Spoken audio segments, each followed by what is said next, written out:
Welcome into the Tour Coach, everybody. I am your host, Tony Ruggiero, as I am each and every week. Myself and Jackson Court occasionally jumps in as well and provides you with a conversation with somebody from around the world of golf.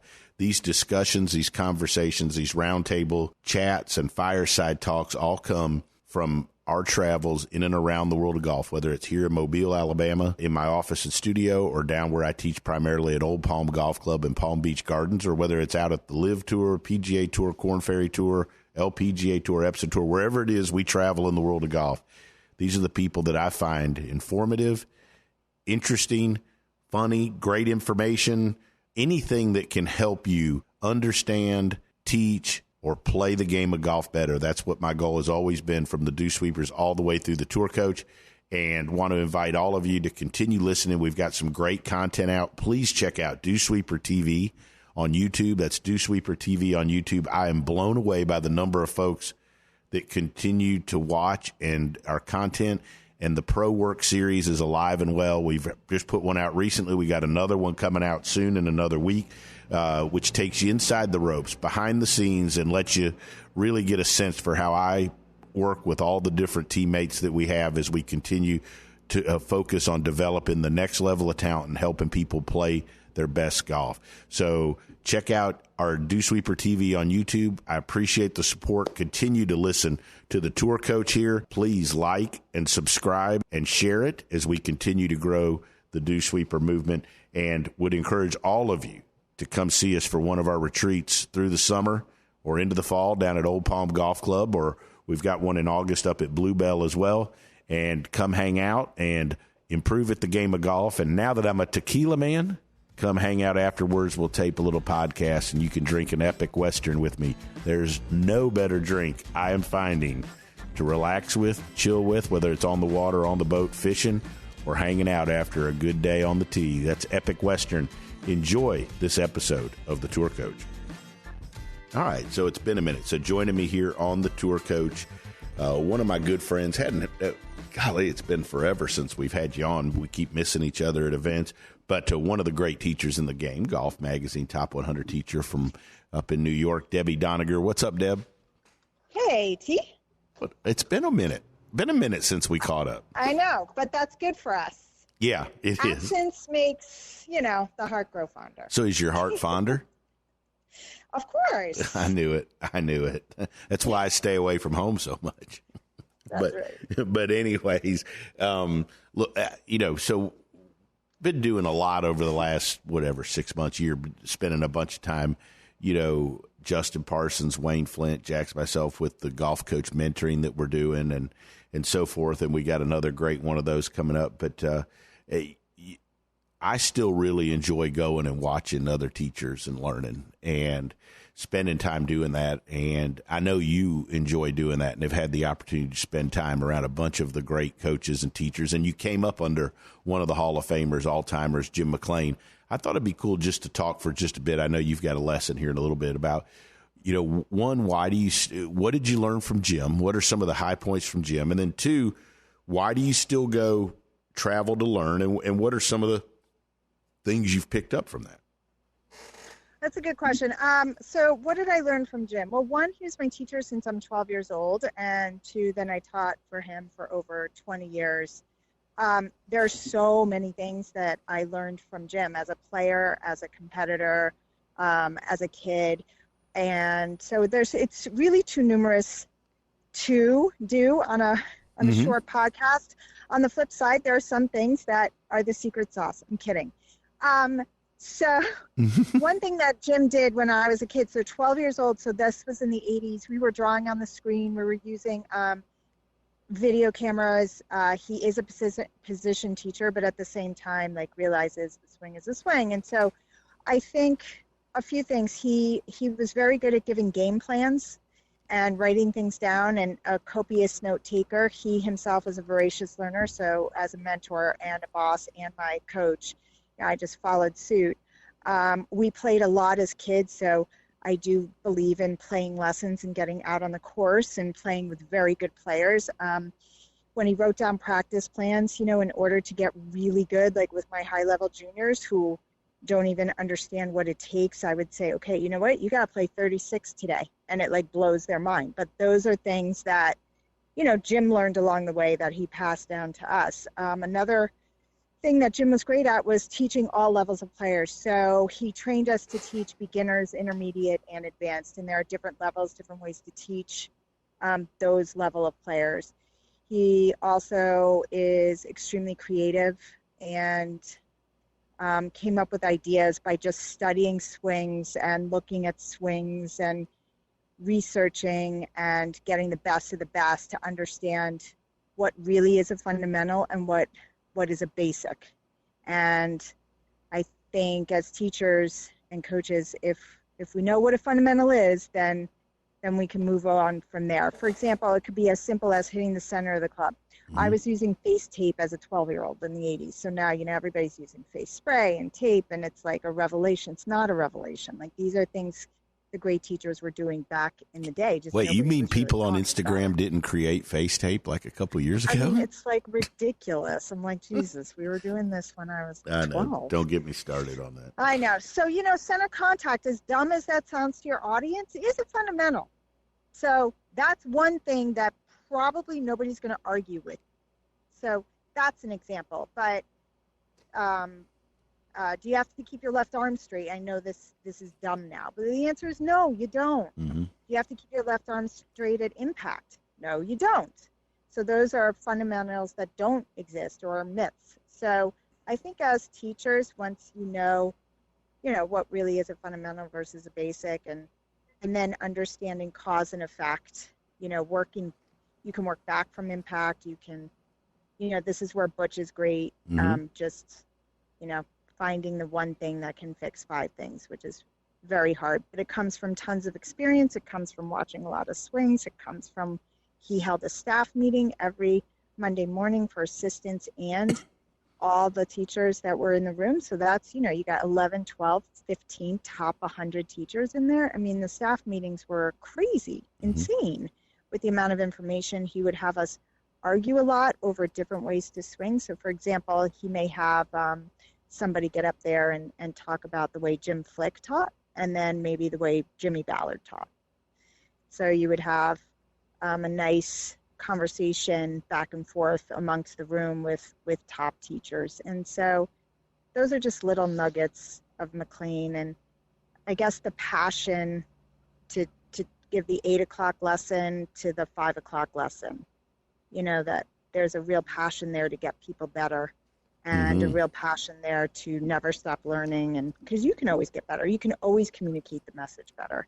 He also gave us the wherewithal to communicate the message, as I just said, in not just one way, but 12 ways, because you don't know how that person's, going to react to what you say.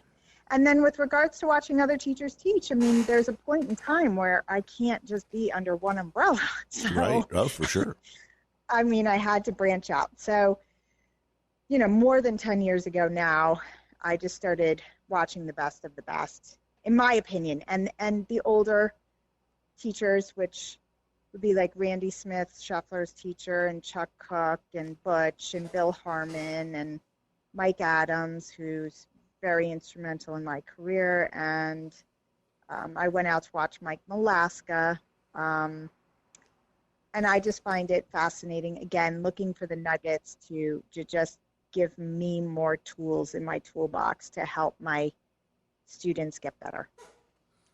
Yeah, one of the things I think that is great about those that came up under like the Jim McLeans and the older, the mentored under teachers is not only, did you get all this information, but they really helped you.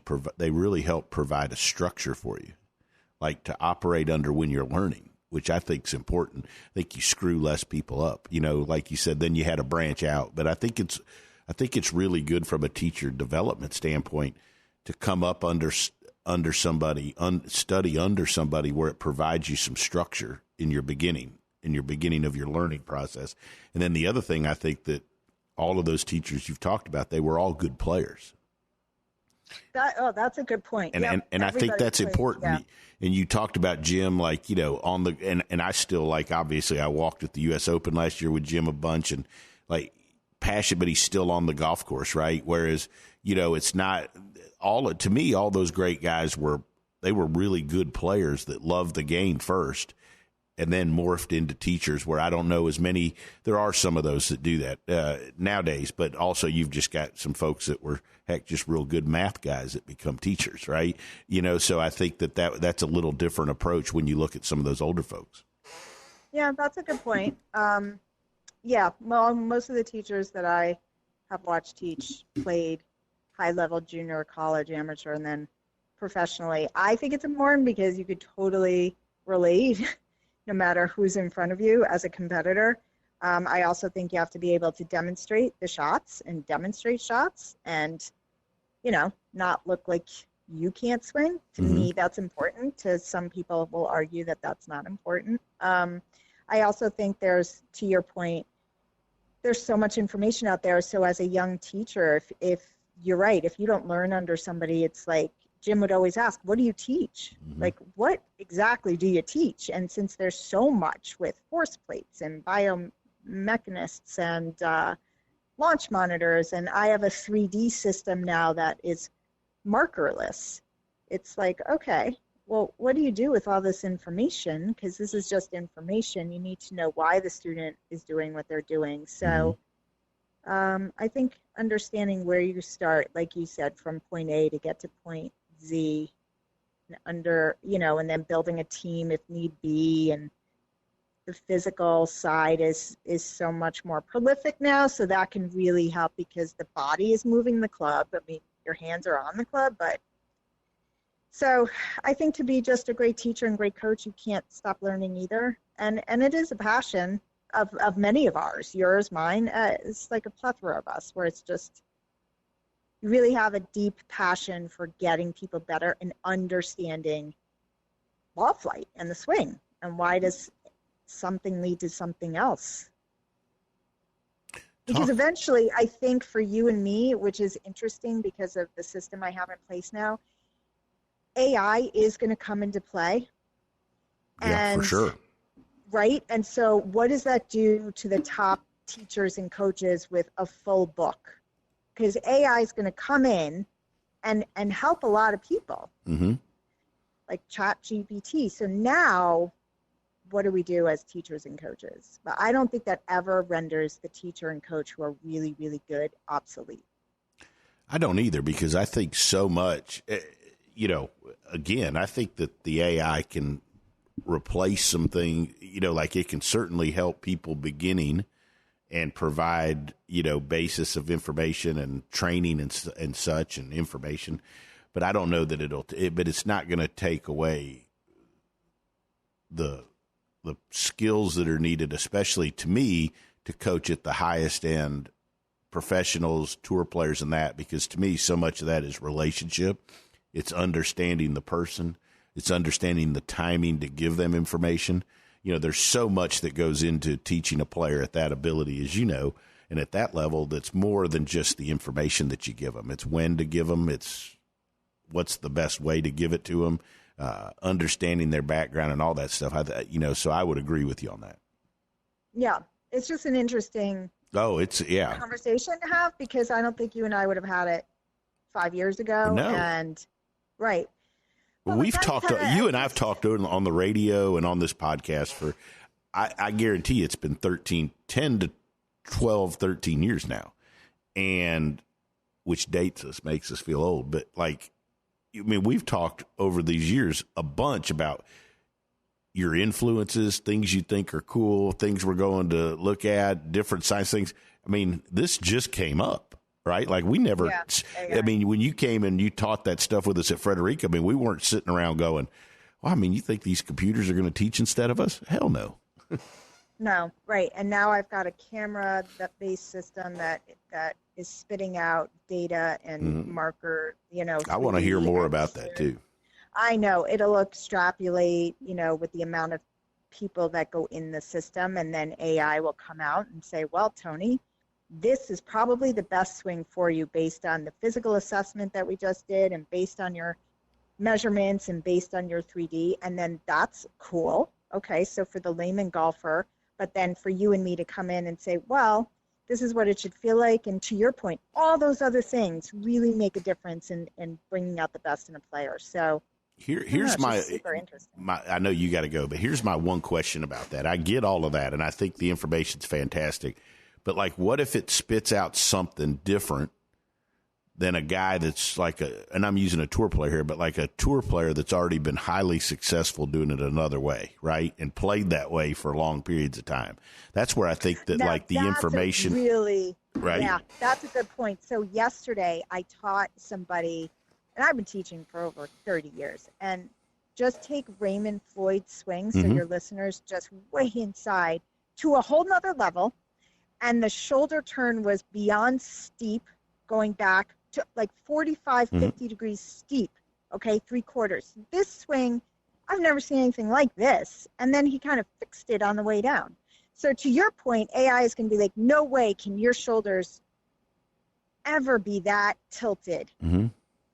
But then that AI could probably ruin that player, because he was like, are you going to change my swing? And that would be an absolute no. Correct. And that's where I think that's where I think folks like us won't go out of style. I think that, like, AI is going to be great for the concrete boxes that teach folks, right? But I don't think that's a really good point. I don't think for the higher level, I don't think it'll. And I mean, I'm saying that now. Hell, I'm going to be wrong in 2 years, but I mean, we're going to be wrong. Yeah, I got to find something else to do. Jesus. So, anyways, but no, I thought that, but that's awesome. I mean, I think that's great insight, because we have so many folks that listen to this that they're either golf nuts and they love just information and they want to hear about experiences. Some people want to be entertained by me, but then there's a lot of just golf teachers that are trying to find out more. I think it's some good insight. Oh, cool. Well, thank you for having me. Well, Deb, you're always the best. You're always welcome to sit in here. I'm glad I was able to track you down this morning, and we will for sure catch up soon and do a longer version of this. Okay, cool. You're the best, Deb. Bye, dude.